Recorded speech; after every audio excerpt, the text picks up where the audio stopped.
wala ka pa bang smartwatch, meron akong ire-recommend sa iyo. Meron tayo ditong bago Gujudok na smartwatch. So, marami siyang features, guys. Tapos, ang kanyang charge nga po pala ay, yan, nilalagyan ko siya ng password. Yung charger niya, ganito lang siya. Yan, kita nyo naman, meron siyang ngipin na dalawa. I-charge nyo lang siya dito sa bandang likuran.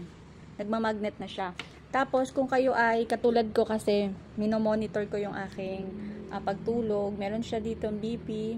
Ayan, meron na ring walking, mga calories, steps, tapos BP, heart rate, and meron na rin tayong blood oxygen, and then yung pagtulog natin monitor, nakikita nyo naman siya diyan, diba guys? Maganda siya, tapos meron na rin siyang CalQ, ayan, may CalQ, meron na rin siyang isang laro, tapos meron na rin Facebook, at Twitter, X pala, and then meron na ring WeChat. Ayan, merong notification.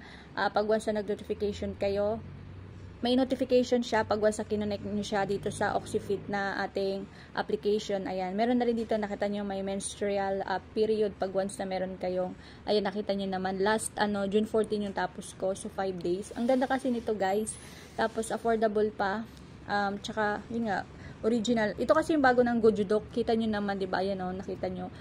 Tapos, nagustuhan ko siya. Isa lang yung strap nito, guys. Ayan, sa mga gustong mag-try ng ating Gujudok na smartwatch, bagong labas po nila ito.